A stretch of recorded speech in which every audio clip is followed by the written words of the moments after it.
انہوں نے سیدنا ابوبکر سے کہا کہ تم ہمارے ساتھ شرط لگا دو. یہ اسی حدیث میں آتا ہے جامعہ ترمذی میں, مستدرک للحاکم میں, مسند احمد میں اور دلائل النبوہ کے اندر. شرط لگاؤ. سیدنا ابوبکر صدیق نے شرط لگا لی, اسی حدیث میں موجود ہے. اس وقت شرط لگانے کی حرمت نہیں آئی تھی, یعنی اس وقت تک شرط لگانا جائز تھا اور کامن جگہ کے اوپر مال رکھ دیا گیا.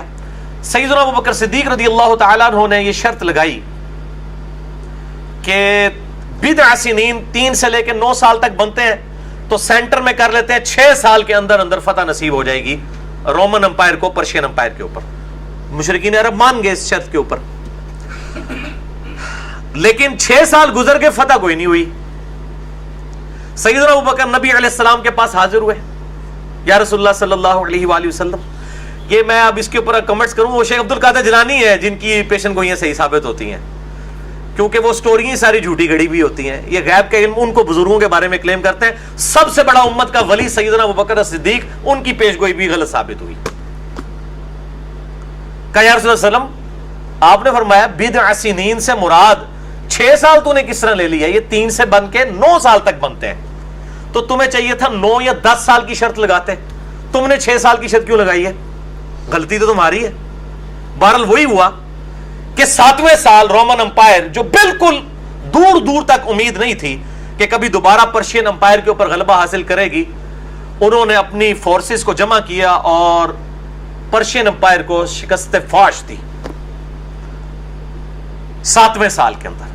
بہرحال سیدنا ابوبکر صدیق تو شرط اپنی ہار گئے, لیکن فائدہ یہ ہوا کہ قرآن حکیم کی اس پروفیسی کی وجہ سے, اس پیش گوئی اور غیبی خبر کی وجہ سے کئی مشرکین عرب نے اسلام قبول کر لیا, کہ بالکل دور دور تک امید نہیں تھی کہ کبھی غلبہ حاصل ہوگا پرشین امپائر کے اوپر رومن امپائر کو, جبکہ وہ افریقہ تک پرشین امپائر پہنچ چکی تھی ان کو شکست دیتے ہوئے.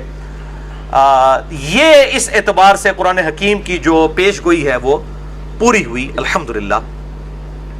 اور یہ آپ صلی اللہ علیہ وآلہ وسلم کے ذریعے اللہ تعالیٰ نے غیبی خبر دی, اور اسی حدیث میں آتا ہے ترمذی کی کہ یہ فتح کا دن وہی دن تھا جس دن مسلمانوں کو غزوہ بدر میں مشرکین عرب کے اوپر فتح نصیب ہوئی. اسی دن رومن امپائر کو بھی پرشین امپائر کے اوپر فتح نصیب ہوئی, یعنی دونوں طرف جو آسمانی مذاہب کے ماننے والے تھے, یعنی مسلمز اور کرسچنز, ان کو فتح حاصل ہوئی بت پرستوں کے اگینسٹ. تو اب یہ دیکھ لیں, اس سے یہ بات پتہ چلی کہ سیدنا ابوبکر صدیق کا ایمان کتنا مضبوط تھا اس پروفیسی اور اس پیش گوئی کے اوپر. اور ساتھ ہی ساتھ یہ بھی بات پتہ چلی کہ چاہے کوئی کتنا بڑا بزرگ کیوں نہ ہو, اس کے پاس علم الغیب کوئی نہیں ہوتا, ورنہ سیدنا ابوبکر کبھی 6 سال کی شرط نہ لگاتے. اور شکر ہے کہ وہ شرط ہارے ہیں, وہ جیت جاتے ہیں, انہوں نے کہا دیکھا بزرگ پہلے ہی 10 دن دینے, انے سال بعد ہوتا ہے, اور ہارے بھی بالکل آخری اوورج نے, کیونکہ اگلے 7ویں سال میں ہی ہو گیا. تو اس سے کئی ایک عقیدے بھی ساتھ ساتھ سیٹ ہو گئے. اچھا, لیکن اب کیا ہوا, کچھ جعلی روایتیں پھر سنیوں نے گھڑی مرسل قسم کی کہ نہیں اب وہ سیدنا ابوبکر صدیق کا شرط کا ہارنا تو بڑی مصیبت تھی, تو انہوں نے جعلی روایتیں گھڑی کہ نہیں وہ بعد میں پھر حضور سے جب پوچھا انہوں نے کہا نہیں 1 سال اور بدا لو, اور پھر جناب ابوبکر صدیق شرط جیت گئی. انا للہ و انا الیہ راجعون. یہ بالکل جھوٹ ہے, اور مجھے بڑا یعنی دکھ ہوا کہ شیخ صلاح الدین یوسف صاحب نے بھی, جو احسن البیان سعودی عرب سے تفسیر چھپتی ہے, اس میں بھی یہ جھوٹ لکھا, اور انہوں نے تو جھوٹ اس حوالے سے یعنی پورا تو نہیں لکھا, لیکن وہ یہ ریوائز کرنے والا انہوں نے اس طریقے سے اس کو گول مول کیا کہ ترمذی کی جو حدیث تھی اس کے اندر انہوں نے یعنی اس کو ٹیمپری کر دیا, اس میں سے حوالہ ترمذی کا لکھا.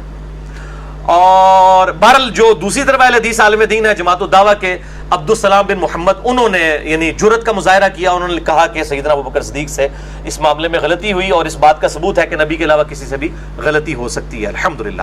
لیکن بعض لوگوں نے پھر تفسیر کے اندر وہ جعلی قسم کی روایتیں بھی لکھ کے تو اس کو کسی طریقے سے کاؤنٹر کرنے کی کوشش کی. آپ جامعہ ترمذی خود کھول کے پڑھ لیں, انٹرنیشنل نمبر کے مطابق 3194, اور ترمذی میں آپ سورۃ الروم والا چیپٹر کھول لیں, کتاب التفسیر چیپٹر, تو اس کے اندر آپ یہ 4 حدیثیں ہیں انٹرنیشنل نمبر کے مطابق 3191 سے لے کر 3194 تک, تو اس میں کوئی ایسی بات نہیں ہے کہ وہ شرط جیتے تھے, شرط بہرحال وہ ہار گئے تھے. بہرحال اس سے بڑی فتح یہ ہوئی, پروفیسی پوری ہوئی, اور کئی کافروں نے اسلام بھی قبول کر لیا اس کی برکت سے الحمدللہ. لیکن بعد میں پھر اللہ تعالیٰ نے مسلمانوں کے ساتھ جو معاملہ کیا کہ ایک زمانہ تھا کہ مسلمان خوش ہوتے تھے رومن امپائر کے جیتنے پہ اور پرشین امپائر کے ہارنے پہ, اور غمزدہ ہوتے تھے پرشین امپائر کے جیتنے پہ اور رومن امپائر کے ہارنے پہ. لیکن پھر تاریخ نے وہ دن دیکھے کہ چند سالوں کے اندر رومن امپائر بھی مسلمانوں کے آگے گھٹنے ٹیک گئی. جنگ یرموک کے اندر شکست فاش ہوئی رومن امپائر کو اور دوبارہ وہ امپائر قائم نہیں ہو سکی. اور آپ صلی اللہ علیہ وسلم کی بخاری اور مسلم میں حدیث ہے کہ میرے بعد کیسر ختم ہو جائے گا, پھر قیامت تک کیسر روم نہیں ہوگا. اتنی بڑی پروفیسی. اور میرے بعد کسرا بھی ختم ہو جائے گا اور قیامت تک کوئی کسرا نہیں ہوگا. الحمدللہ آج تک وہ دوبارہ امپائر نہیں بن سکی. جنگ یرموک میں رومن امپائر ڈھیر ہوئی اور اس کے بعد جنگ قادسیہ کے اندر پرشین امپائر تو ہمیشہ کے لیے ختم ہو گئی اور یہ پورا عراق, ایران, افغانستان, یہ پورے کا پورا رشیا, یہ سب کے سب مسلمانوں کے پاس آ گئے.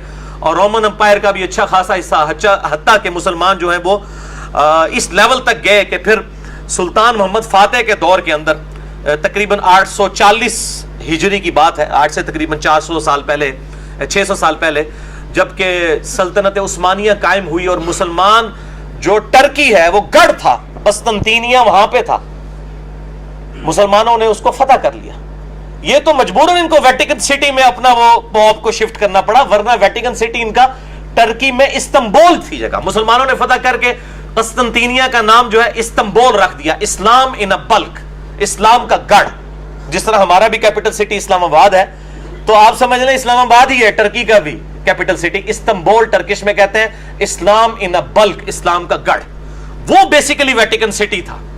رومن امپائر ہزاروں سال میں ادھر سے ہزاروں سال بیٹھی ہوئی تھی اور پھر ایسا اٹھا کہ وہ پھر معاملات تتر بتر ہو گئے. اس سے پہلے بھی جب تک قسطنطینیہ فتح نہیں ہوا تھا, رومن امپائر گھٹنے بارل ٹیک چکی تھی. سیدنا عمر کے دور میں یہ آج کے آپ سمجھ لیں اربوں ڈالر جزیہ مسلمانوں کو دیا کرتے تھے. اور الحمدللہ اللہ تعالیٰ نے یہ مسلمانوں کو اتنی بڑی فتح عطا فرمائی جنگ یرموک میں رومن امپائر کے خلاف اور جنگ قادسیہ میں پرشین امپائر کے خلاف. اور اگر آپ نے اس کو ویڈیو کے فارم میں دیکھنا ہے تو قطر والوں نے ایک عربک کے اندر 30 اقساط کے اوپر فلم بنائی ہے عمر سیریز کے نام سے. اور میرا عمر سیریز کے اوپر تعارف موجود ہے, یوٹیوب پہ آپ لکھیں عمر سیریز ان اردو تو میرا کلپ ہی الحمدللہ کھل جائے گا.